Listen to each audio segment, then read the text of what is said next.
Welcome था पाकिस्तानी बात उम्मीद करता हूं सब खैरियत से होंगे, जाओगे खुश होंगे। यार दुनिया की 100 बड़ी एआई कंपनीज के सीईओज को भारत आ गया, भारत में मीटिंग करता देख पाकिस्तानी के कलेजों पर चल गई झुरियां। 100 क्या बोल रहे हो यार, 100 सीईओ इंडिया आएंगे। आपने अंदाजा लगा ना भैया, 100 हाँ ना भाई साहब, मैं तो ये तो चीज है 10 भी नहीं 15 भी नहीं 100 भाई साहब, भारत के अंदर 100 सीईओज आए हुए हैं एआई कंपनीज के। वॉच करते हैं, कौन ऑन करते हैं स्टार्ट। लेकिन मेरे पाकिस्तानियों, मैं आपको सुनवाता हूँ ये तो पूरा इम्पोर्टेंट जो क्लिप्स हैं। खबर ये आ रही है ग्लोबल साउथ में भारत पहला देश है जो समिट की मेजबानी करने जा रहा है। तो आपको लगता है कि हमारा कोई कंपैरिजन है इंडिया के साथ, या अब हम ये मुकाबला छोड़ दें जो हवा में या बातों में या किताबों में जो मुकाबला करते हैं इंडिया के साथ? दिल्ली में ये एआई इम्पैक्ट समिट होने वाला है, लेकिन इंटरनेशनली बहुत बड़ी डेवलपमेंट हो गई है, मेजर डेवलपमेंट हो गई। 50 साल पहले तो एआई नहीं ना थी, अब एआई मतलब एकदम से तो नहीं ना, एआई की पूरी दुनिया आप समझे उठकर न्यू दिल्ली में आ रही है, ठीक है। तो जबकि पाकिस्तान में यहाँ पे जो है पटवारियों की हुकूमत आई। भारत तैयार है देश और दुनिया के सबसे बड़े ग्लोबल एआई इम्पैक्ट समिट के लिए, जहां 16 से लेकर 20 फरवरी के बीच में देश और दुनिया के दिग्गज चेहरे आपको दिखाई देंगे। या वो बहुत आगे निकले दुनिया से 10 साल के अंदर सवाल ही बदल नहीं पैदा सवाल ही बदल। वो इस वक्त आपसे एक जनरेशन आगे जा चुके हैं। अरे हम हर खराबी को पॉइंट आउट करते हैं कि ये ठीक नहीं है, वो ठीक नहीं है, ये भी ठीक करो, वो भी ठीक करो। वो इंडिया के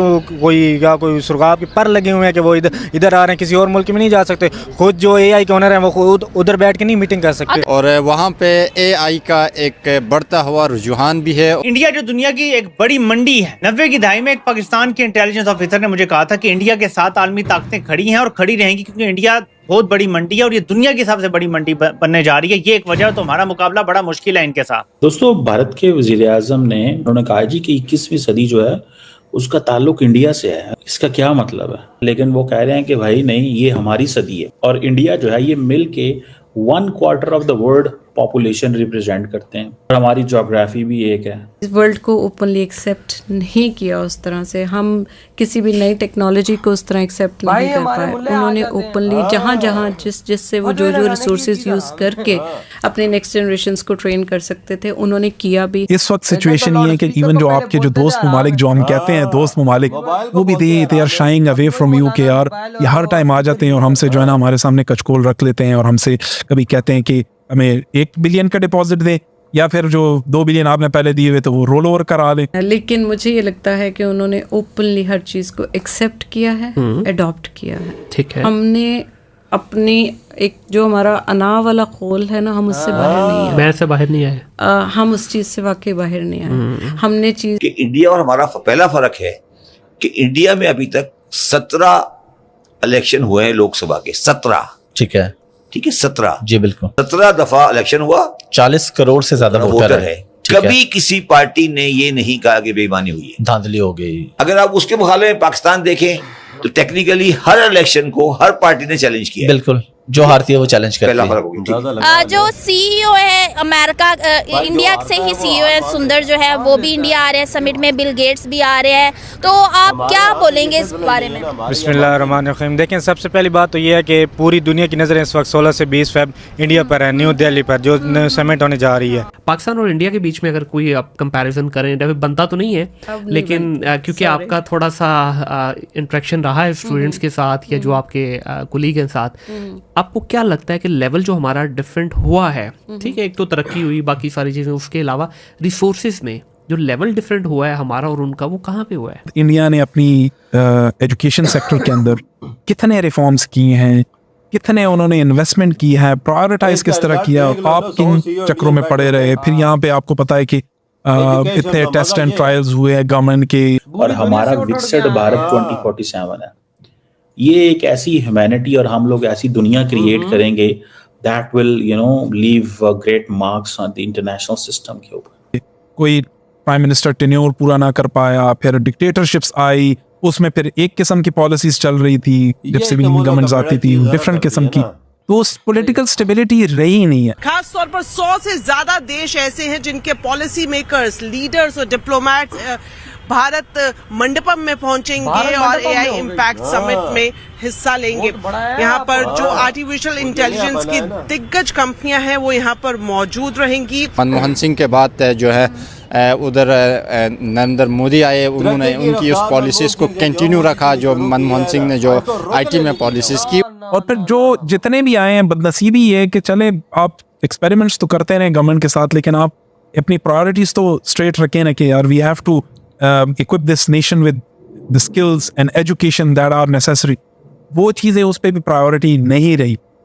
तो I think in the long run अभी आप देखें कि इंडियन इकोनॉमी कहाँ पे खड़ी है। हमारा यहाँ पे ये हाल है कि अगर IMF हमें 1.2 बिलियन ना देता तो हम डिफॉल्ट कर जाते। फौज ने लोगों को खराब किया या लोग खराब करके फौज आ गई? ये एक सवाल है चिकन एंड एग वाला, ठीक है, कि पहले मुर्गी है या पहले अंडा है, ठीक है ना। अब हम ये एक फौज का आर्गुमेंट ये कि यार जब आप तबाह कर देते हैं तो हम आ जाते हैं, उनका आर्गुमेंट ये कि जी आप हमें बढ़ने नहीं देते तो हम तबाह हो जाते हैं, ठीक है। तो ये चिकन एंड एग चल रहा है पाकिस्तान में। इतने बड़े लेवल पे समिट होने जा रही है, पूरी दुनिया की नजरें इंडिया के ऊपर है इस टाइम।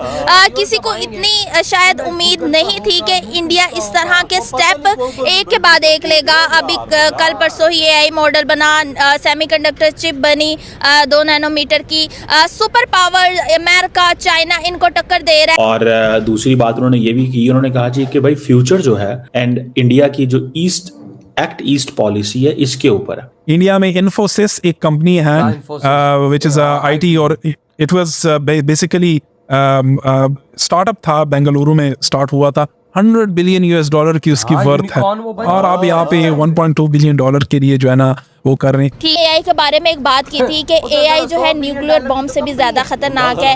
इस टाइम पे जो डेवलप्ड कंट्रीज है, अमीर मुल्क है, सिर्फ वो AI जैसी जो चीज है उस पे काम कर रहे हैं बहुत ज्यादा। खत्म भाई, अंदाजा लगाओ 100 देशों के भाई साहब, बड़े बड़े मतलब 100 कंपनियों के भाई साहब बड़े बड़े CEO इस टाइम भारत में आ रहे हैं। दिल्ली पहुंच चुके हैं भाई, दिल्ली पहुंच चुके हैं। हाँ ना, वो वहाँ पे समिट होने जा रहे हैं भारत मंडपम में भाई साहब, उसका आपस में उनका समिट हो रहा है। यार तुम खुद सोच सकते हो यार, मतलब कि 100 कंपनियों के CEO भारत में। कैन यू बिलीव पाकिस्तान में एक कंपनी का CEO नहीं आता? नहीं आता। इधर क्या है आए उधर वो सब कुछ इधर जो माइक्रोसॉफ्ट का था वो भाई बिस्तरा बोरी उठा के भाग गया अपना। पकाया तो तुम छोड़ दो यार, क्या कर रहे हो पाकिस्तानियों? तुम्हें जरा सी जलन फील नहीं होती कि भारत देखो क्या कर रहा, हम क्या कर रहे हैं यार? साला भीख मांगने के अलावा कुछ इन्होंने करना नहीं है। वजह ये एजुकेशन की तरफ तवज्जो देते तो तब होता ना। इंडिया ने तो एजुकेशन का रिजल्ट आज देख यार भारत AI का हब बन रहा है, भारत AI का हब है अगला। भारत ने पूरी दुनिया को अपने मुट्ठी में कर लिया है। क्यों भाई साहब? पूरी दुनिया को पता है भारत अब मेन सेंटर है। बिल्कुल AI का भारत मेन सेंटर है। AI की दुनिया की सबसे ज्यादा कंपनियां इस टाइम भारत में रन हो रही हैं। बिल्कुल, और यूनिकॉर्न्स कंपनियां की तो वो तो अंदाजा ही नहीं है भाई, जिसकी वर्थ अपना $100 बिलियन से above है। हाँ बिल्कुल, आप अंदाजा लगा ले फिर किधर इंडिया जा रहा है। खाली वजह जो स्टार्टअप है, स्टार्टअप वो कितना बड़ा है इंडिया का, और इंडिया की 30 बड़ी कंपनियों के CEO इंडियन बैठे हुए हैं। कितनी है? 30 से ज्यादा तो इंडियन जो है, जो बड़ी CEO के हेड वो सारे पहुंचेंगे, तो वो सारे पहुंचेंगे, और साथ और देशों के भी। अंदाजा लगा लो सब डिफरेंट कंपनीज होंगी। ये पाकिस्तान तो नहीं है, तो बिग मंगो की लाइन लगी हुई है, सारे बिग मंगे हैं उधर तो भाई साहब लेवल, उधर भाई साहब दुनिया को लीड करने जब की तुमने बोला है ना, पाकिस्तान में दुनिया से भीख मांगने की बातें हो रही है। लीडर भीख में फर्क है ना। बिल्कुल, जब तुमने बोला कि 100 CEO आ रहे हैं, मैंने सोचा 100 CEO यार ये कहां से हो? 10 भी नहीं, 15 भी नहीं, 20 भी नहीं, 100 देशों की हो यार। ये देखो यार, हिला देने वाली चीज है कि भाई साहब दुनिया की टॉप की 100 कंपनियों के सारे CEO। इसका रिजल्ट सारा क्रेडिट मोदी जी को जाता है, जो आज इंडिया को खड़ा किया उसका रिजल्ट देख ले। दुनिया इधर आ रही है, दुनिया भारत को हब मानती है IT का। बिल्कुल, ये बात तो सच है वजह बात है, तभी तो ये सब हो रहा है ना। तो भाई आपके क्या थॉट है भाई इस बारे में, जो भारत के दिल्ली में पहुंच रहे हैं दुनिया के 100 बड़ी AI कंपनीज के CEOs? इधर ही वीडियो खत्म करते हैं।